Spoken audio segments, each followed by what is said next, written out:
शुरू अल्लाह के नाम से जो नहायत मेहरबान रहम करने वाला। अस्सलाम वालेकुम नाज़रीन, आप देख रहे हैं मेरा यूट्यूब चैनल और मेरा नाम है मोहम्मद हारून। लाहौर में क्राइम के बेशतर वाक़यात रूनुमा होते हैं, लेकिन गुज़िश्ता 6 माह में एक नई जो चीज़ लाहौर के अंदर रूनुमा होनी शुरू हुई है, वो है हनी ट्रैप।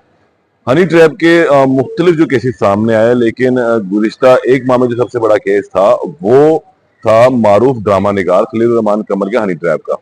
और उनके बाद एक केस आया मुल्तान के डॉक्टर के हनी ट्रैप का।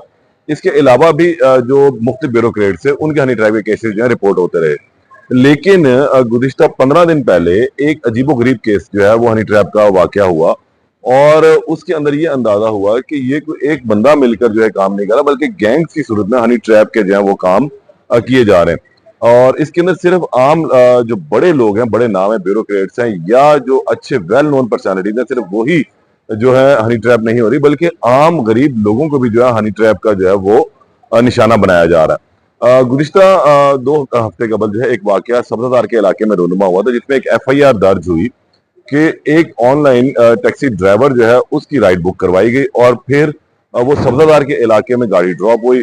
चूंकि अमर सद्दू से जो है इसको लड़की को बिठाया था। जब लड़के ने पानी मांगा, लड़की अंदर जाती है घर में, और उसके बाद वो लड़का पीछे घर में दाखिल हो जाता है। वो जो घर था वो लड़की की सहेली का था, वो वहां पर ड्रॉप होने आई थी। उसके बाद लड़का जोर जबरदस्ती से उस लड़की के साथ जो है वो ज्यादती कर देता है, जिसके बाद लड़की जो है शोर मचाती है, और फिर लड़की के माँ बाप भी वहां पहुंच जाते हैं। और लेकिन लड़का वहां से फरार होने में कामयाब हो जाता है। मौके पर लड़के को पकड़ लिया जाता है, लेकिन बाद में वो वहां से चला जाता है। ये 15 पे कॉल हुई, उसके बाद मुकदमा दर्ज कर लिया गया। एफआईआर इसी तरह दर्ज की गई कि लड़की चुंगी अमर सद्दू से जो है ड्राइव लेकर बैठती है और सब्जादार के इलाके में ड्रॉप होती है। टैक्सी ड्राइवर जो है वो पानी का गिलास मांगता है, और फिर पीछे पीछे लड़की के घर के अंदर घुस जाता है, और फिर उसे उसकी सहेली के सामने ज्यादती का निशाना बनाता है। उसके वालदैन को वो इतला देती है, वालदैन मौके पर पहुंच जाते हैं, और फिर वो लड़के को पकड़ते हैं, मारते हैं। बाद में लड़का वहां से फरार होने में कामयाब हो जाता है। लेकिन इस तमाम सिनेरियो के बाद जो है लड़की भी मंजर आम से गायब होगी, और लड़का भी मंजर आम से गायब हुआ। पुलिस के लिए एक चैलेंजिंग केस था कि आया ऐसा कैसे मुमकिन है कि एक लड़की के साथ ज्यादती का वाकया रूनुमा हो, और उसके बाद जो है लड़की भी गायब हो जाए मंजर आम से एफआईआर के बाद, और लड़का भी गायब हो जाए। केस को जब तफ्तीश की गई एफआईआर के बाद, तो इसके अंदर ऐसे होशुबा इंकशाफात सामने आए कि ये हनी ट्रैप का एक बहुत बड़ा जो है वो गैंग ट्रेस हुआ। मामला कुछ यूं था पुलिस के मुताबिक कि ये एक ऐसा गैंग था जो मुख्तलिफ जगहों से जो है आम लोगों को इससे बरगलाता था, फिर उनको अपने पास बुलाना और ज्यादती का ड्रामा रचा के या ज्यादती करवा कर जो है कंसेचुअल से, यानी कि इसमें कंसेंसस होता था, और फिर इन लोगों को जो है वो ब्लैकमेल किया जाता था। इस लड़के के साथ भी कुछ ऐसा ही वाकया हुआ कि इसमें डिटेल कुछ इस तरह थी कि इस लड़के की जो ड्राइव बुक करवाई गई वो एक तीसरे नंबर से बुक करवाई गई थी। उस लड़के ने कहा कि इस फलां लड़की को फलानी जगह के ऊपर जो है वो ड्रॉप करना है। ड्राइवर वहां से लड़की को पिक करता है, और उसके बाद उसको लेकर वहां से निकल पड़ता है। मुतलबा जगह पर जाकर उसको ड्रॉप करता है। इस दौरान लड़की लड़के के साथ जो है दौरान ड्राइविंग, जब वो सफर कर रही थी ट्रैवलिंग, तो उसके साथ जो है वो मामला तय करती है, और बात इस नहज तक पहुंची है कि दोनों कंसेंसस से जो है वो राजी हो जाते हैं ये एक्ट करने के लिए। और फिर जब वो लड़की घर में जाकर ये एक्ट करवाती है, तो उस दौरान लड़की के माँ बाप जो सो कॉल्ड है वो वहां पहुंच जाते हैं। पुलिस ने जब तफ्तीश की तो ये पूरा एक गैंग निकला। इसमें लड़का, जो लड़की थी और जो माँ बाप आए थे, ये आपस में रिश्तेदार थे, और जिस सहेली के घर में ये वाकया रूनुमा हुआ था वो भी इनके इस गैंग का हिस्सा थी। पुलिस ने इन लोगों को जब ट्रेस किया और चीजें चलनी शुरू हुई, तो मालूम हुआ कि इस खातून की मुद्दत में सिर्फ ये पहला मुकदमा दर्ज नहीं हुआ, इससे मुतल्लिक तकरीबन 15 के करीब एफआईआर जो है वो पहले भी दर्ज हो चुकी हुई है। और इन तमाम लोगों ने इन लोगों को जो है इसी तरह ही हनी ट्रैप किया, और उसके बाद इन्हें जो है वहां से पैसे लेकर छोड़ देते हैं।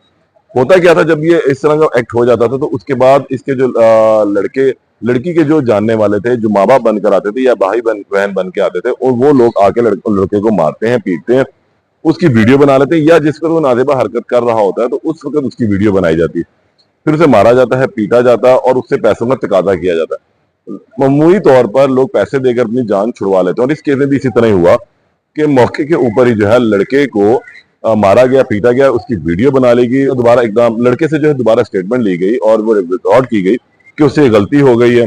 और फिर मुख्तलिफ ट्रांजेक्शन करवा के उस लड़के ने अपने कुछ दोस्तों से, यारों से पैसे मंगवा कर जो है इनको ट्रांसफर किए, और जब कुछ अमाउंट थोड़ी सी रह गई थी तो उसका मोबाइल भी लड़के का इन्होंने रख लिया था, और कहा था जब तुम बाकी अमाउंट जो है वापस कर दोगे तो तुम्हारे मोबाइल भी जो है वापस कर दिया जाएगा। लेकिन इस केस में एफआईआर भी दर्ज करवा दी। पुलिस ने जब तफ्तीश की तो 15 से ज्यादा के करीब एफआईआर एक ही मुद्दईयत के अंदर निकली। यहाँ से पुलिस को शक भी पड़ा था, और फिर चीजें जब आगे मजीद खुलती चली गई तो ये भी मालूम हुआ कि इस जो गैंग ने, जो हनी ट्रैप का गैंग बना हुआ है, इस वक्त यहाँ पंजाब के मुख्तलिफ इलाकों में कार्रवाइयां कर चुका है। कई ऐसे केसेस हैं जो रजिस्टर्ड ही नहीं हुए और पहले ही मुकमुका करके जो है मामले को खत्म करवा लिया गया। अब इस केस में पुलिस ने तकरीबन 4 मर्द और 4 औरतों को जो है वो गिरफ्तार किया, और इस हनी ट्रैप गैंग का जो है वो सुराग लगाया। इस हनी ट्रैप गैंग से मुतल्लिक अभी पुलिस के पास मजीद तफसीलात भी जो है वो आ रही हैं कि ये गैंग किस तरह ऑपरेट करता था। इनका यही काम था कि ये सादालू लोगों को फंसाते थे, उनसे 40-50 हजार लाख रुपए तक की दिहाड़ी लगानी, और उसके बाद या तो उसे छोड़ देना या फिर उसके खिलाफ एफआईआर करवा लेनी। अब पुलिस ने इस गैंग को तो ट्रैप कर लिया, इनको पकड़ भी लिया, लेकिन अब मामला यहाँ पर दूसरी जानब जाते हैं कि आया जो कंसेंसस के साथ ये इशू हुआ, जो पहले मुद्दईया थी अब वो मुलजिमा भी बन चुकी, क्योंकि ये एक बकायदा गैंग था। अब इसके अंदर जो तफ्तीश जारी है उसमें ये किया जा रहा है कि इस जो लड़की है जो पहले मुद्दईया थी अब वो मुलजिमा भी बन चुकी है। अब पुलिस तफ्तीश में मजीद जो दफात ऐड करेगी, और उसके बाद इस लड़के के एक्ट का जो है इसके किरदार का तयन किया जाएगा कि ये लड़का इस केस में किस हद तक गुनाहगार है। क्योंकि हनी ट्रैप के केसेस में अमूमी तौर पर हमने ये देखा है कि जो रियायत जाती है या जो हमदर्दियां कानून की जाती हैं वो ज्यादातर जो मुलजम होता है उसके साथ जाती हैं। इस केस में जो फर्स्ट मुलजिम है, जो पहला मुलजिम है, वो लड़का है। लेकिन अब केस का जब रुख तब्दील हुआ तो उसमें ये बात सामने आई कि अब असल में ये लड़का जो पहले मुलजिम था अब ये गुनाहगार बेगुनाह भी जो है वो साबित होता दिखाई देता है।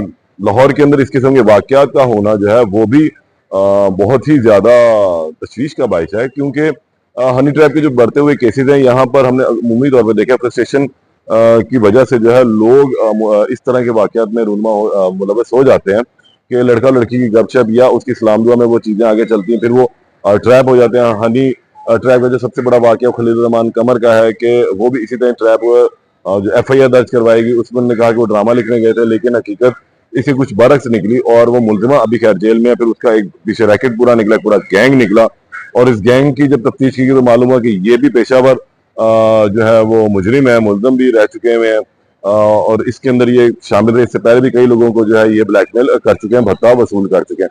तो अब ये भी एक हनी ट्रैप का केस सामने आया। अब यही सजेशन करूंगा लोगों को कि इस तरह के जो है वो जो अननोन कॉल्स हैं या अननोन लोग हैं उनसे जरा जो है वो बचा जाए। इस तरह की सलाम दुआ मत की जाए, किसी ऐसी तरह मत चला जाए जहां पर ये मुश्किल हो कि आया किसी भी मामले में फंस जाए, क्योंकि पैसा भी जाएगा और इज्जत भी साथ साथ जाएगी। लेकिन लाहौर में अब ये जो केस पुलिस ने ट्रेस किया, ये पुलिस की बहुत बड़ी कामयाबी है। आने वाले दिन में देखते हैं इस केस से मुतल्लिक मजीद जो तफसीलात आएंगी उससे आपको आगाह करूंगा। तब तक के लिए इजाजत दें, अल्लाह ने के बाद।